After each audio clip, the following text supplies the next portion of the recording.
नमस्कार मित्रांनो, किताबकेमध्ये तुमचं स्वागत आहे. अम, जगातील सर्वात तार्किक, कुशाग्र आणि ज्याला आपण भावनाहीन म्हणतो, असा मेंदू जेव्हा एखाद्या अनपेक्षित बुद्धिमत्तेसमोर सपशील हरतो, तेव्हा नेमकं काय घडतं? हो ना.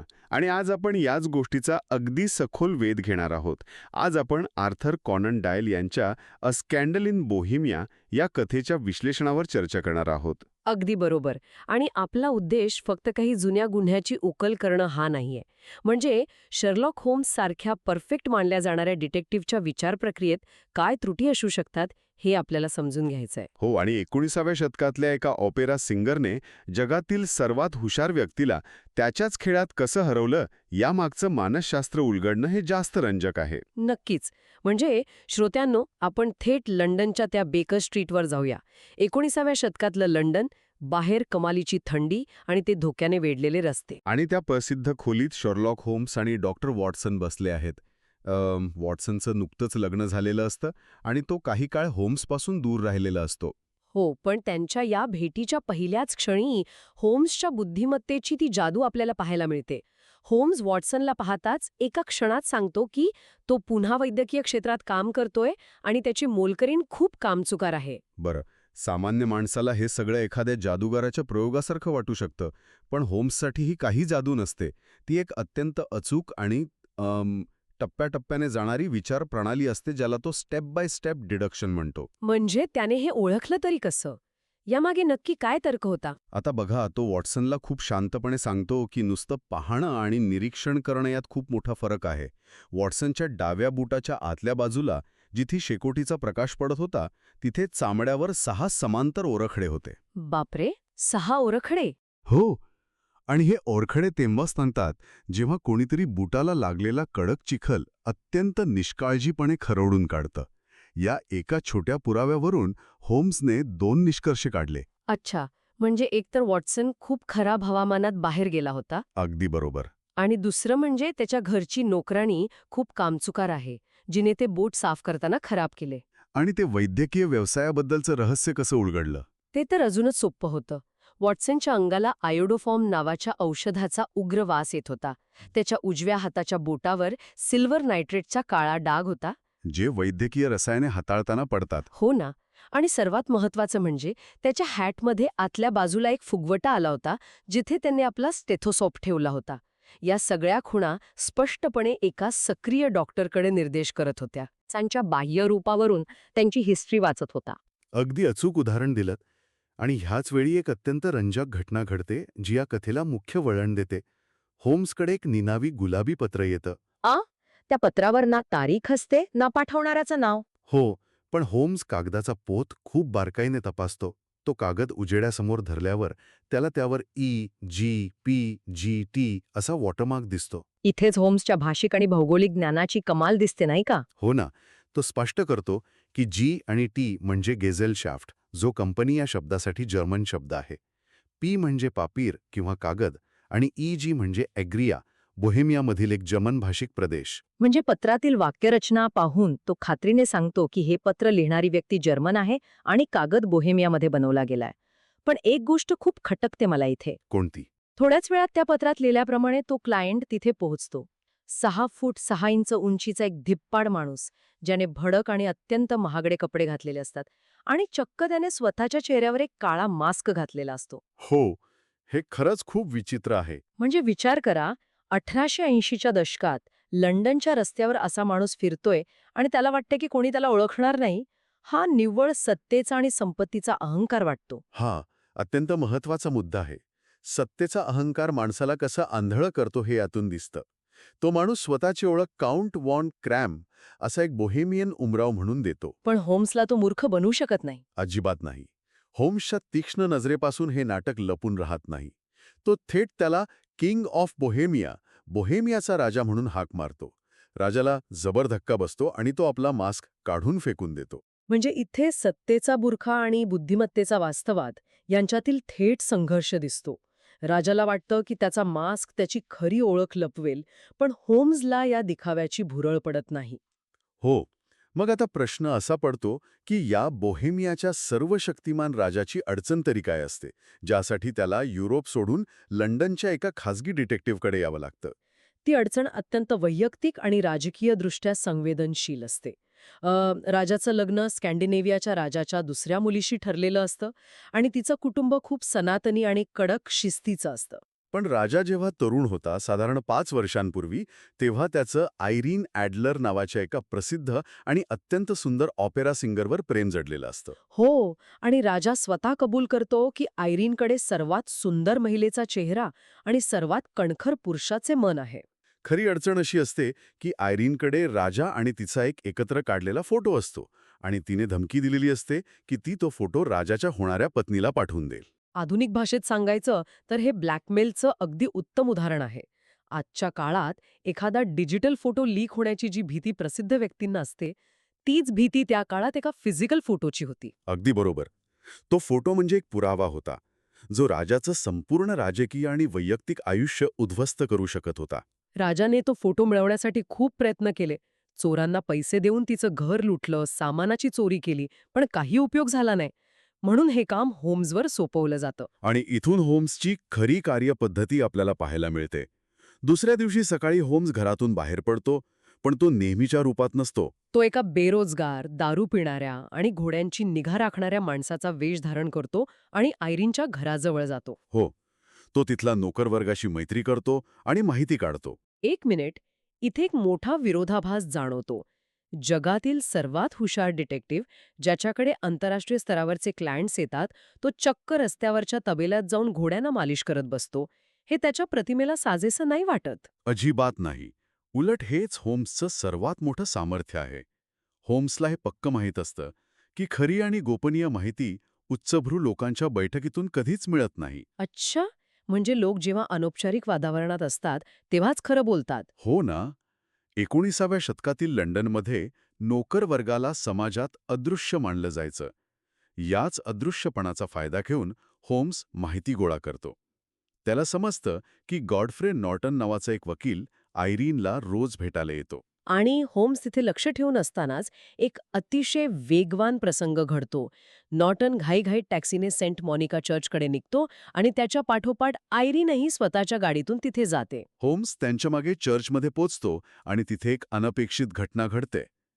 त्याला चक्क त्यांच्या लग्नाचा कायदेशीर साक्षीदार बनावं लागतं. बापरे! म्हणजे जगातील सर्वात महान डिटेक्टिव्ह, जो ज्या महिलेला हरवण्यासाठी आलाय, तिचा फोटो चोरण्यासाठी आलाय, तिच्याच लग्नाचा साक्षीदार बनतो. काय कमाल विरोधाभास आहे हा!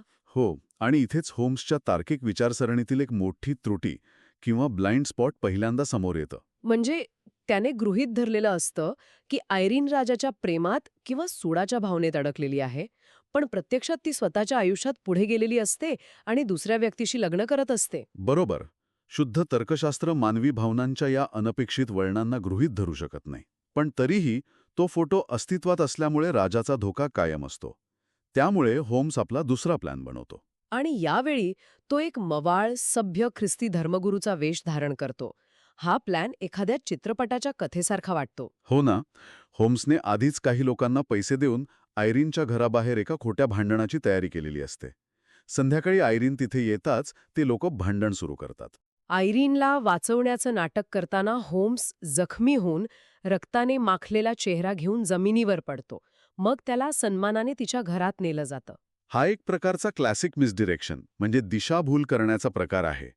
जसा एखादा जादूगार प्रेक्षकांचं लक्ष विचलित करतो, तसंच होम्सने आयरीनचं लक्ष विचलित करण्यासाठी हे सगळं उभं केलं.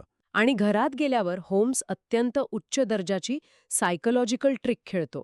तो श्वास घेता येत नसल्याचं नाटक करतो, मग हवेसाठी खिडकी उघडली जाते.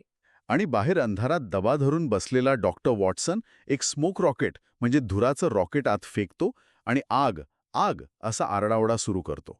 रस्त्यावरचे लोकही ओरडू लागतात आणि घरात सगळीकडे धूर पसरतो.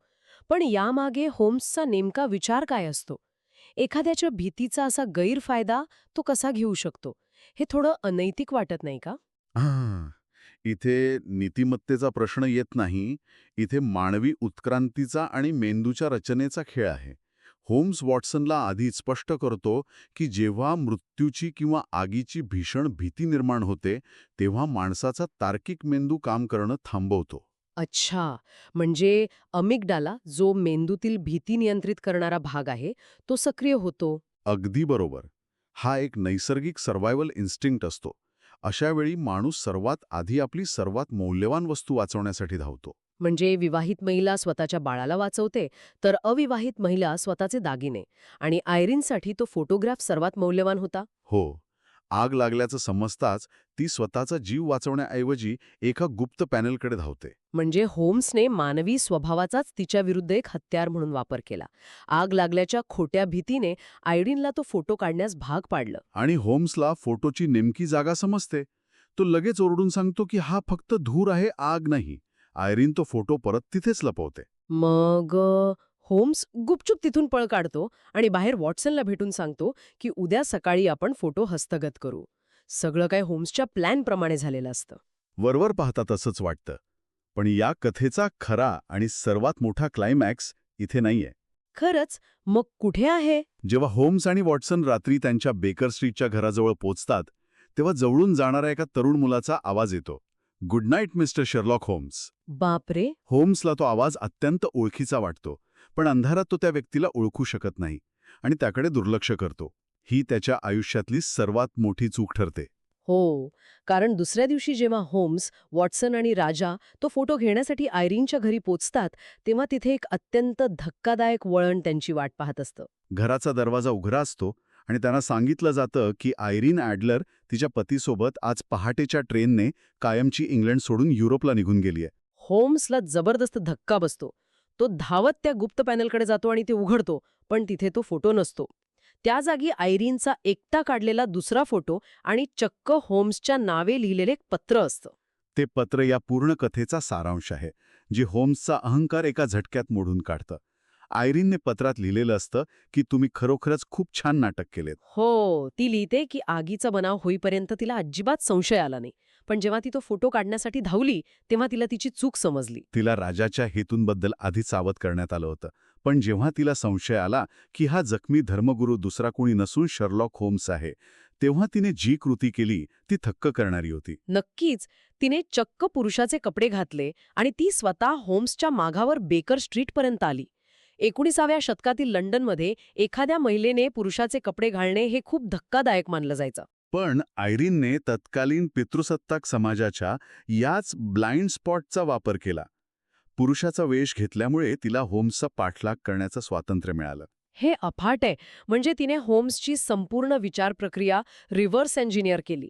जगातील सर्वात महान डिटेक्टिव्ह ज्या महिलेचा पाठलाग करत होता, ती महिला स्वतः त्याचा पाठलाग करत त्याच्या घरापर्यंत पोहोचली. आणि रात्री गुड नाईट म्हणणारा तो तरुण मुलगा दुसरी कोणी नसून पुरुषाच्या वेशातली आयरीन ॲडलर होती. इथे होम्स पूर्णपणे उघडा पडतो आणि हरतो. इथेच होम्सचा सर्वात मोठा दृष्टिदोष समोर येतो. तत्कालीन समाजात महिलांना फारसं तार्किक किंवा हुशार मानलं जात नसे. होम्सनेही नेहमीच महिलांच्या बुद्धिमत्तेची खिल्ली उडवली होती. हो, त्याला वाटायचं की महिला फक्त भावनांच्या आहारी जाऊन प्रतिक्रिया देतात, त्या रणनीती आखू शकत नाहीत. त्याच्या याच पूर्वग्रहामुळे त्याने आयरीनला कमी लेखलं. पत्राच्या शेवटी तिने राजासाठी लिहिलेला निरोपही खूप आधुनिक विचारसरणीचा आहे. तिने लिहिलंय की ती आता तिच्या पतीसोबत खुश आहे आणि राजाला तिच्याकडून कोणताही धोका नाही. ती तो फोटो फक्त स्वतःच्या संरक्षणासाठी एक इन्शुरन्स किंवा ढाल म्हणून ठेवत आहे, सूड घेण्यासाठी नाही. राजा खुश होतो कारण त्याची समस्या सुटलेली असते. पण होम्स मात्र अत्यंत शांत असतो. तो या केसमध्ये स्वतःचा पराभव खुल्या मनाने स्वीकारतो. कथेच्या शेवटी वॉटसन सांगतो की या घटनेनंतर होम्सने कधीही महिलांच्या बुद्धिमत्तेवर शंका घेतली नाही. आयरीन ॲडलर त्याच्यासाठी कायमची दी वुमन म्हणजे ती एकमेव महिला बनून राहिली, जिने साक्षात शर्लॉक होम्सला त्याच्याच खेळात धूळ चारली. या संपूर्ण प्रकरणातून एक खूप सखोल प्रश्न उभा राहतो. शर्लॉक होम्स हा शुद्ध तर्क आणि भावनाहीन विचारसरणीचं प्रतीक होता, पण तरी तो हरला. म्हणजे मानवी भावना, अनपेक्षित वागणूक आणि जगण्याची उपजत प्रेरणा या गोष्टी कोरड्या तर्कशास्त्रापेक्षा नेहमीच एक पाऊल पुढे असतात असं म्हणता येईल. कोणा कदाचित आयरीन ॲडलरचा हा विजय होम्ससाठी गरजेचाच होता हे दाखवून देण्यासाठी की जगातील कोणताही अचूक अल्गोरिदम मानवी मनाची संपूर्ण गुंतागुंत कधीच डिकोड करू शकत नाही. अगदी बरोबर. विचार करण्यासारखी गोष्ट आहे. नक्कीच. मित्रांनो, शर्लॉक होम्सची ही अद्भुत कथा तुम्हाला कशी वाटली? जर तुम्हाला अशाच आणखी रोमांचक कथा आणि नवनवीन पुस्तकांचे ऑडिओ बुक्स किंवा डीप डाईव्ह ऐकायचे असतील, तर किताबकीला नक्की सबस्क्राईब करा. पुन्हा भेटूया एका नवीन कथेसोबत. तोपर्यंत ऐकत रहा किताबकी.